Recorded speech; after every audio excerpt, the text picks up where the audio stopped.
ദൈവനാമത്തിന് മഹത്വമുണ്ടാകട്ടെ. ഇന്നത്തെ പ്രഭാതത്തിലെ ചിന്തയ്ക്കായി ലഭിച്ചിരിക്കുന്ന വേദഭാഗം 62-ാം സങ്കീർത്തനത്തിൻ്റെ 11-ാം വാക്യം. ബലം ദൈവത്തിനുള്ളതെന്ന് ദൈവം ഒരിക്കൽ അരുളി ചെയ്തു, ഞാൻ 2 പ്രാവശ്യം കേട്ടുമിരിക്കുന്നു.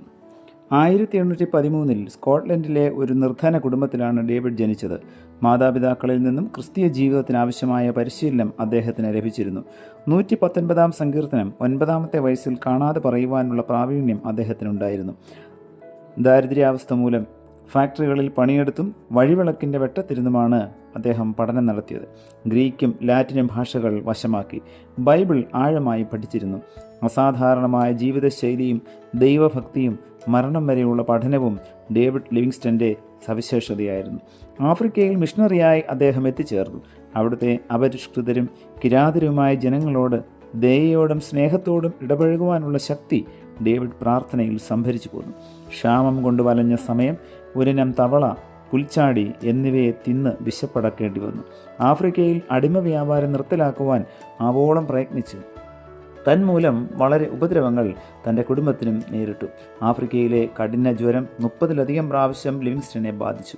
ഇംഗ്ലണ്ടിൽ തൻ്റെ ഭാര്യയുടെ മരണം കഴിഞ്ഞ് മാസങ്ങൾക്ക് ശേഷമാണ് ആഫ്രിക്കയിൽ അദ്ദേഹത്തിന് കത്ത് മുഖാന്തരം സന്ദേശം ലഭിച്ചത്. ശക്തിരഹിതനായി മാറിയ നിമിഷമായിരുന്നു അത്. കാരണം ഭാര്യയെയും മക്കളെയും കാണുവാൻ അത്രമാത്രം മോഹമായിരുന്നു അദ്ദേഹത്തിന്. എത്രയെത്ര യാതനകൾ കർത്താവിന് വേണ്ടി അദ്ദേഹം അനുഭവിച്ചു. 1873 മെയ് മാസം ക്രൂശിൻ്റെ അധീര പോരാളി മരിച്ച രാത്രിയിൽ കുറിച്ച വരികൾ ആരെയും ചിന്തിപ്പിക്കുന്നതാണ്. തൻ്റെ കുടിലിന്മേൽ മുട്ടിന്മേൽ നിന്ന് പ്രാർത്ഥിച്ച രീതിയിലാണ് അദ്ദേഹം മരിച്ചതും. My Jesus, my king, my life, my all, to thee again I dedicate myself. എൻ്റെ യേശുവേ, എൻ്റെ രാജാവ്, എൻ്റെ ജീവിതം, എൻ്റെ സർവ്വവും നിനക്കായി വീണ്ടും എന്നെ സമർപ്പിക്കുന്നു.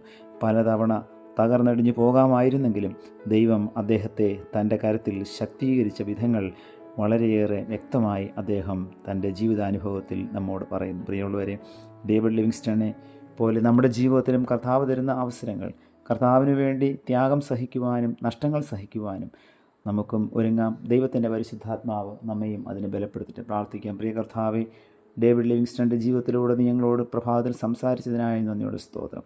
കർത്താവിന് വേണ്ടി യാതനകൾ അനുഭവിക്കുവാൻ, കർത്താവിന് വേണ്ടി കഷ്ടതകൾ അനുഭവിക്കുവാൻ തക്കവണ്ണം ഞങ്ങളുടെ മനസ്സിനെയും ഞങ്ങളുടെ ജീവിതത്തെയും അവിടുന്ന് ഒരുക്കണമേ. പുത്രൻ്റെ നാമത്തിൽ പ്രാർത്ഥന കേൾക്കണം പിതാവേ. ആമേൻ.